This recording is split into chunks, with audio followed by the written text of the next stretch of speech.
You're listening to the Wired for Impact podcast. Let's go back to your origin story, where you started, how you got to where you are today, because it's quite a trek.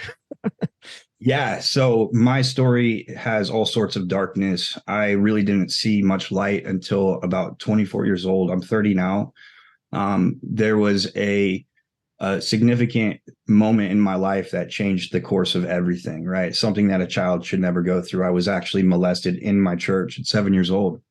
Not really understanding, at that age what was going on. All I knew that it was very shameful, and I did not want to talk about it. And it pushed me into a place of disrespecting and not trusting authority, right? And one of the things that is cool, and one of the things we do with our clients is we look at our past to see what our purpose is, right? We look at some of the traumas we've been through, and it's like, I believe that God places things in your life so that we can fix that exact problem as adults, right? To become who we always needed in our darkest times. That's why I developed leaders, is because I had such a mistrust for authority, right? Because something that can happen to any of our children will destroy their life. And I would say about 98% of those children are never going to come out of that, right? I'm one of the blessed ones. Not to mention, to be molested in a church and to still love Christ to this day is even more rare, right? Yeah. That being said, if you look at my family from an outside perspective, you would see a good, loving, strong Christian family, right? And those things are true. But because my perspective was flawed because of the trauma that I went through, I was now a victim. And that put me in positions my entire life that placed me into more and more and more and more darkness. And because my perspective was, I'm not good enough, or, I didn't trust authority, and, my behavior changed. I started using drugs at 8 years old, and that carried on to the age of 24. And I can truly say that I use drugs to keep me alive. So there's people that use drugs for pleasure, and then there's people that use drugs for purpose, right? And I believe that addiction really starts when you're running away from pain that you don't want to face. Even though I didn't really understand what the whole, it was such a repressed memory at this point in my life, and it's something I've tapped back into and I've absolutely healed from. But at that age, I felt shame, pain, hurt, and disgust, and I used drugs to make me feel normal, and it worked. Can I ask you a question, if you don't mind me asking? Was this a one-time event, or did this happen consecutively over some time? It was a one-time event, and I'll tell you why. It was a woman. First of all, it was a woman in our church, and I knew I had to go back every single week, right? And this is actually a big reason why I didn't tell anybody, is I actually put bleach in her coffee the next week, and she got deathly sick. She did not die. But I remember, and I could laugh about this, I remember my mom always saying, like, stay away from the bleach, it's poisonous. And I took that and I put a cap full inside of her coffee. I poured some bleach in a cap when I was 7 at home, wrapped it in saran wrap, took it to church, and I poured it. Yeah, it's crazy, right? I wanted to deal with it myself, and because I did not want that to happen again. And because she got really sick, I was afraid that I'd get in trouble. And so I kept that memory to myself, but she never did it again. She never did it again, right? And I would find ways to go into the church, like to service with my parents, and sit there, and I would cause whatever ruckus I could in Sunday school, so I didn't have to be there, right? Ran away multiple times, whatever I could to protect myself. And so it was that moment in my life that put me into an ultra survival protective state.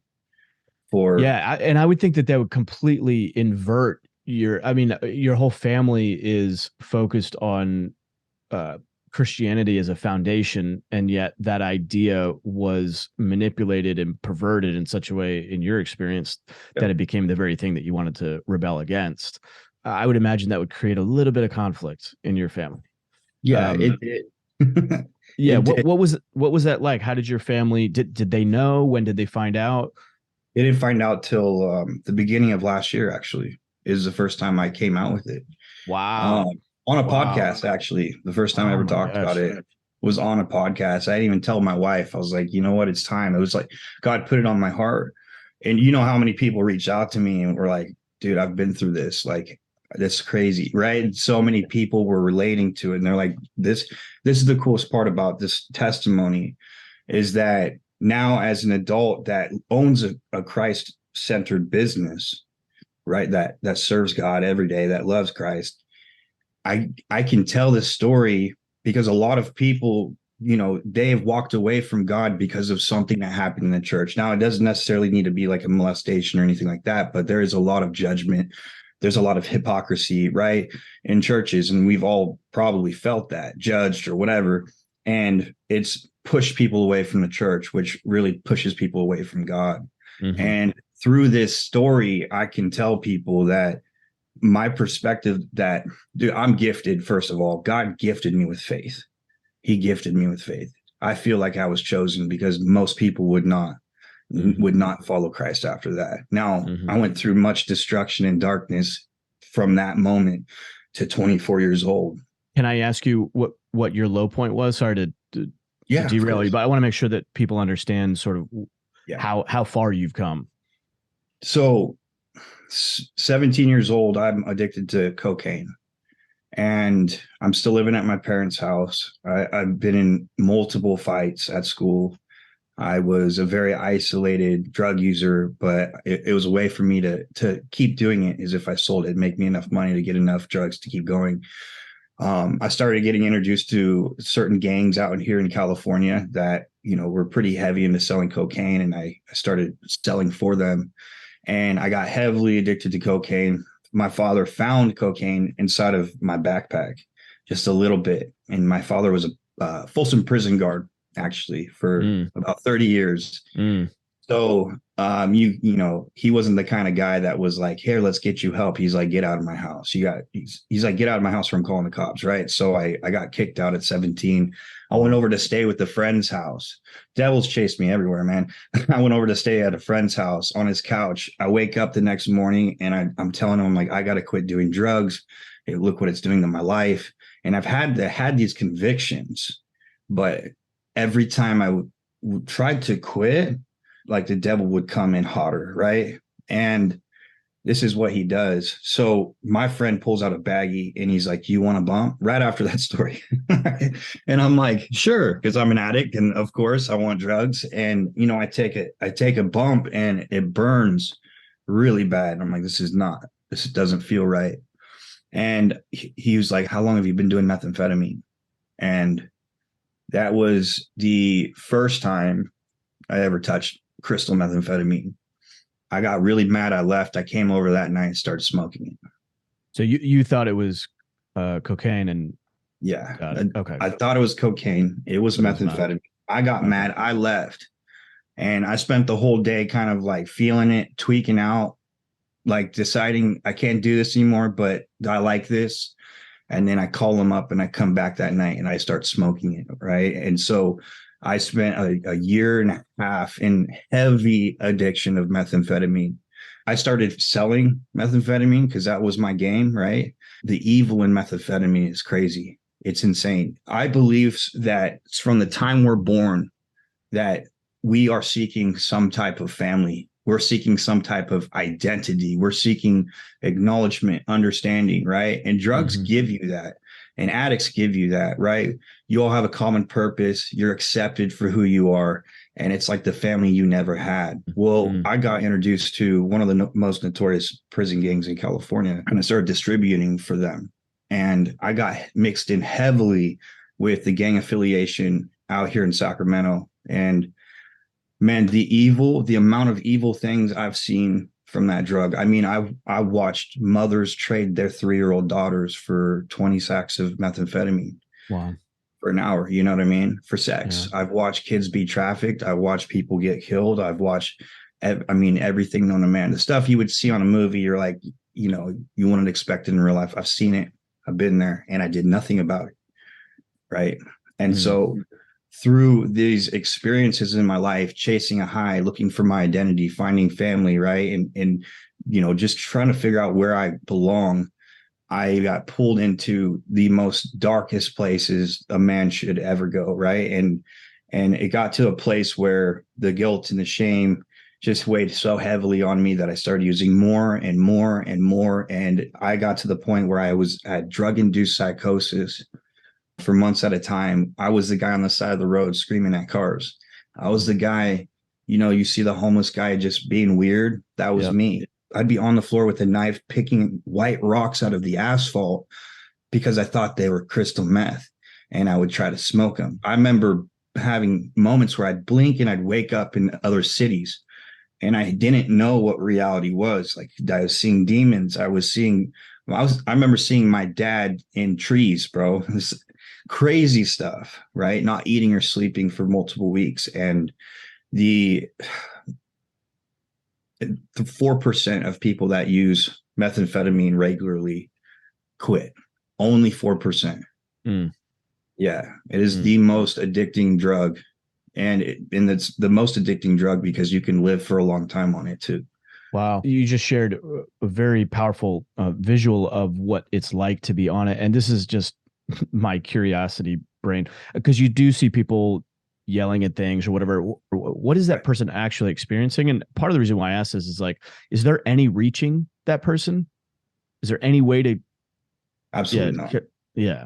Absolutely not. And I'll tell you this, in myself personally, there was no way to reach me even if I was sober. Like, I was an unreachable person. Any form of authority that came into my life, I immediately would walk away from. I never listened to authority. And that was a big part of going to the places I went, is I never received help. I never asked for it, never wanted it. Why? Because of what happened to me at 7 years old. Right? It wired me to isolate and to run to weaker people and to be validated. You know what I mean? And for my soul to be destroyed by more and more drugs. And this is the life of an addict. That's the life of an addict. Well, what's so interesting about this story too is you did have a family unit.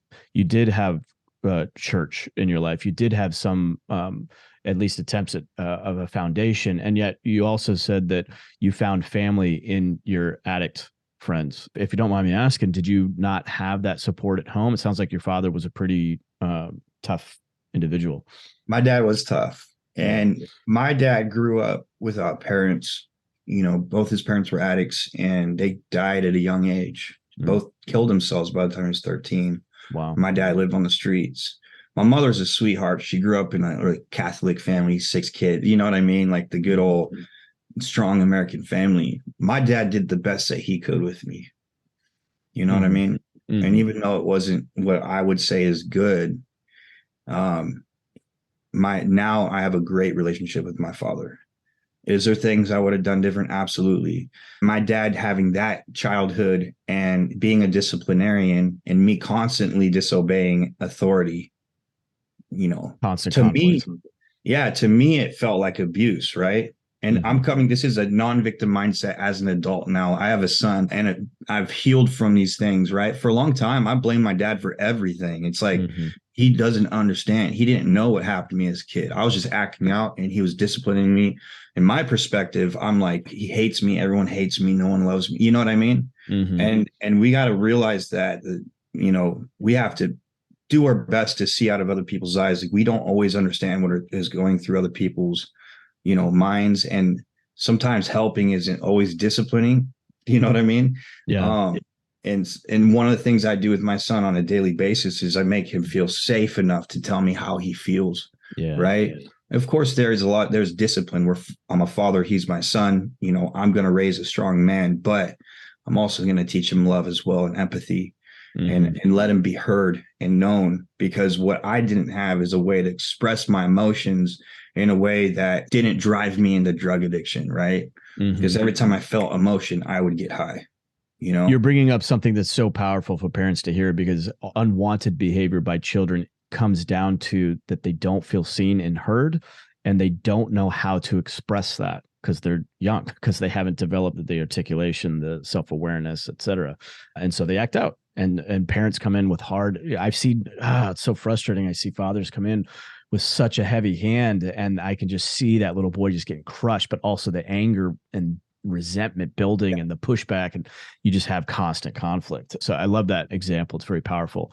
If we could go back to when you were a teenager there and you were on the streets, you got involved with gang culture, you're distributing drugs.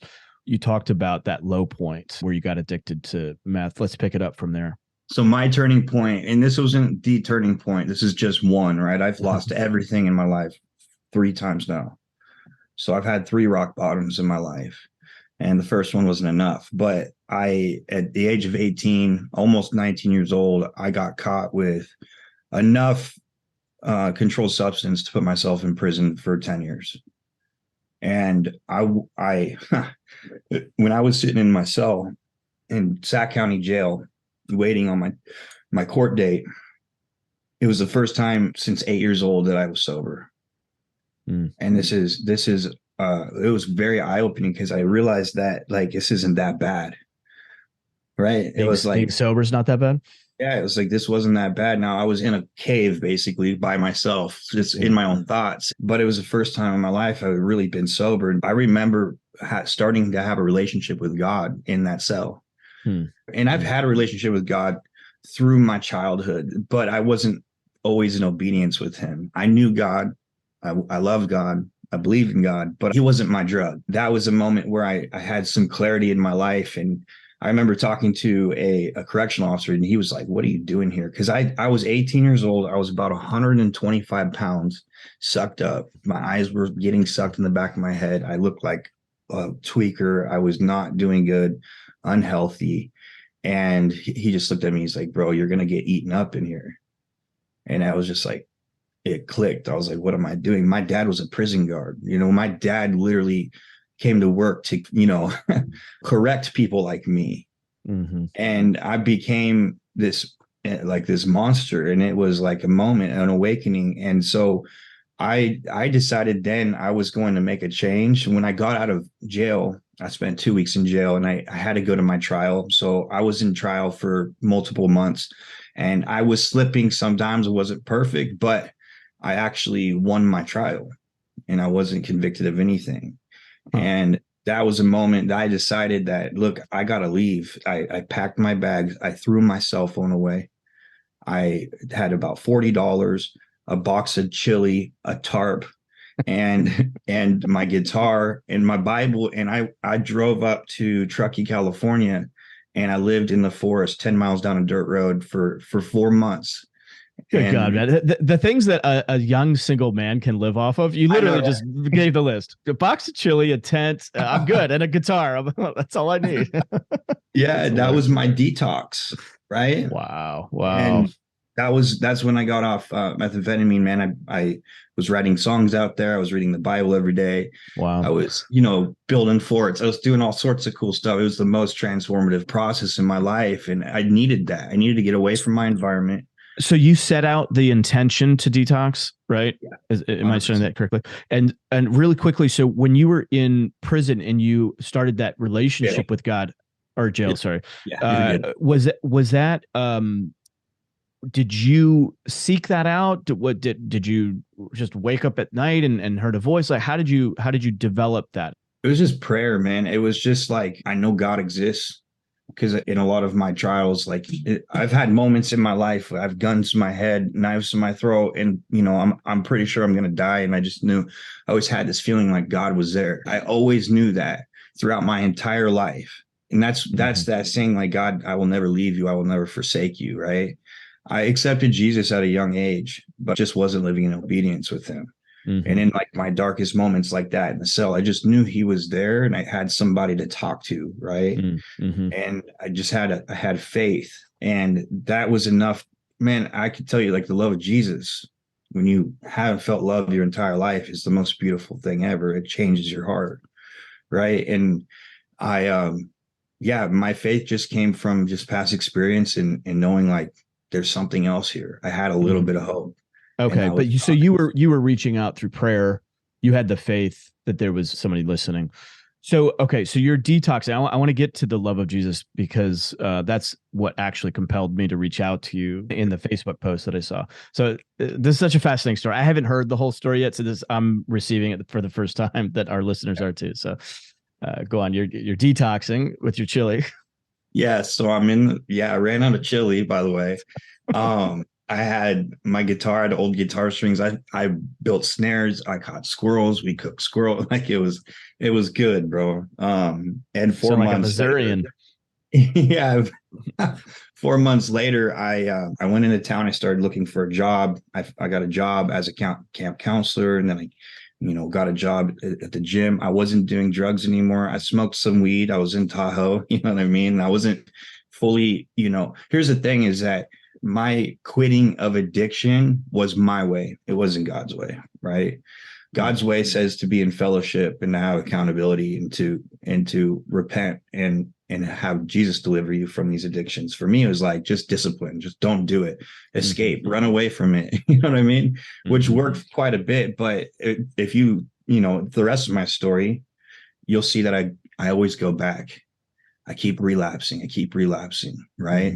So I'd have these stretches of sobriety, and I had a stretch of sobriety. Then I met my wife, which is my ex-wife now, and we fell in love. And that was like the first time I ever felt love from a person in my life. So I became attached to her. We built a life together. I had a kid, my son Levi. He's 6 now, but when he was 1 year old, I slipped back into addiction pretty hard. I was doing pills, I was drinking alcohol, I was doing whatever I really could. And, to the point where I woke up one day, my wife had her bags packed. And this is 8 years after I detoxed in the woods. And, I had multiple of these, and she just had enough, man. I had destroyed my family unit through my addiction. And I never fully properly healed from my past. I just kept running from it, and it kept coming back. And then I would cope with that pain with the drugs and alcohol. And I lost my son and my wife. And I woke up, their bags were packed. She's like, I never want to see you again. They moved out of state away from me. And I spent the next 4 months just hitting the bottle as hard as I could, meeting girls, doing drugs, doing everything. I just having the time of my life. But it got me to the point where I was sitting on my bed 4 months later with the handle of whiskey in one hand and a Glock 23 in my mouth with the finger on the trigger. And it was that moment, nothing was going good in my life. Right. I was that guy that was getting drunk and having a good time. But when the reality would hit me, I was done. Like I had no happiness. It was so fake. And I just was alone. I had nobody there. And me being this victim, I was 24 years old, me being this victim, my thoughts were like, nobody loves me. Life sucks. Everything I touch goes to crap. And I'm sitting there and I got nobody to call. That's a fact. And I got nobody to leave a note to. And I'm sitting there with the gun in my mouth loaded, just crying and sobbing. And I just drool and snot coming out of my face because I knew this was it. And I go to squeeze the trigger and I had a vision, and it wasn't a good one. It wasn't like, it was the vision of my son calling someone else dad, and my wife being loved by another man. And it was enough to remember my entire childhood and remember that if my dad was there and he loved me and he showed love to me and he scooped me up and he told me, I got you, let's figure this out, instead of just discipline. Yeah. Then I would have probably been a different man at that moment. And I knew that if I wasn't there for my son, the chances of him sitting on his bed with the gun in his mouth are so high, right? And it's a truth. That's a fatherless society. Suicides are up, drug addictions are up, and I just had a realization. I'm so selfish, bro. I'm so selfish, and it was enough to pull the gun out of my mouth. And I just remember saying like, no, I'm going to be that guy. I'm going to be that. And I didn't know how. I was so addicted, bro. I've tried so many times and I failed. So I gave myself a year. I promised myself, if haven't built a life that I am pleased with in a year, I'm just going to end it. So I promised myself I'm going to give it a year. And in a year, I'm going to kill myself. And I did it, bro. I did it. So, I mean, that was a moment I did kill my old self. And I remember waking up the next day, something was different. I had this desire. I had hope. I was, I just wanted to be the dad I always needed to be. And I wanted to be back in my wife's life. And I remember I woke up, and first day I was hungover. So I was like, rest. Second day, I go get a gym membership, and I start working out twice a day. And then, week 2, I start waking up super early and reading the Bible every morning. And then week 4, I'm waking up, I'm reading the Bible, I'm journaling. And then I go home after work, after the gym, and I'm reading the Bible again. And I created just this extremely structured life. Right. And for the next 6 months, I practiced this life, changed my life, bro. It was just the habits alone completely changed who I am. Right. And then I realized, hey, I can't do this alone like I did. I can't just run away from everyone and go hide in the woods and kill squirrels, bro. Like, that only works for a little while. So I need to be around people. So I remember I found a church and I started going to a men's Bible study. And I remember sitting there with these guys and just asking them questions like, how do you guys live normal lives? Like, I had no idea. Right. Yeah. I'd never lived a normal life. Like, how do you guys deal with stress and lust? And, these guys were like, they're really boring, dude. I'm not gonna lie, they're so boring. And I knew I didn't want to be like, I didn't want to be boring. Yeah. I knew I couldn't be like, God wasn't calling me to be just like normal. I'm an intense guy. I'm going to use that. That's a gift. Yeah. But I also needed to learn how to have some self-control. And so I moved into one of those guys' basement, and one of his rules is no drugs, no alcohol, no girls. And so I had accountability. I had a place to sleep every night where I knew I can't mess around or I'm going to get kicked out. He had kids and a wife. It was enough accountability to just keep me on track. I remember calling my wife 6 months later, and I'm like, hey, I'm better. She's like, what do you mean? I said, this is what I've been doing for 6 months. This is who I am. I didn't call her that entire time. I didn't even see my son. I saw my son once in that 6 months. I was like, I want you back. And she's like, come to California. And that's why I'm in California now. Unfortunately, we didn't work out, but that's fine, And I came, and I'm in my son's life every single day. And it's like, simply put, I didn't do that. God did that. I believe since the time we are born, we are all seeking the kingdom of heaven. And we find it in other things. We find it in drugs and money and titles and cars and success and validation. And that's why you always hear people say it's never enough, right? You hit your goal, you want another goal, you make a lot of money, it's not enough, it's not enough, it's not enough, right? And it's a fact. What that hole is meant for is God, our Father, right? The father that I wanted to be to my son, the father that I wanted my dad to be for me, was only going to be established by Christ. And when I started to learn and understand who Jesus was, I learned that I had a dad that was there the whole time. I may not have recognized him, but he was there, and he never left me, and he never forsake me. He never kicked me out of his home. You know what I mean? He never disciplined me for not being good enough. Never told me I wasn't good enough. I just wasn't paying attention to him. And so Christ came in my life as my father, right? Filled that hole, and also gave me a perfect example of the man that I need to be for my son. Not just a better version of myself. No, to have the character of Christ. And I'm never going to get there, of course, because he's perfect. Although I believe that as men who are called, as men who call themselves children of God, followers of Christ, that as soon as you take in that name, that God's number one goal with you is to develop you into the character of his son. Sacrificial, self-controlled. I mean, I can name off all the fruits of the spirits: patience, peaceful, kindness, compassionate. And we have that example with us. But what we do is we look to the world for answers way too much. And that's what I did my entire life, right? And it just leads us to that place on your knees, nobody around, feeling betrayed, feeling lost. And if we just look up, we're at the base of the cross. Jesus is on the cross, ready to take it all for us. Thank you for listening to this episode of Wired for Impact. If you're interested in creating and expanding your impact, be sure to visit us online at impactnow.com.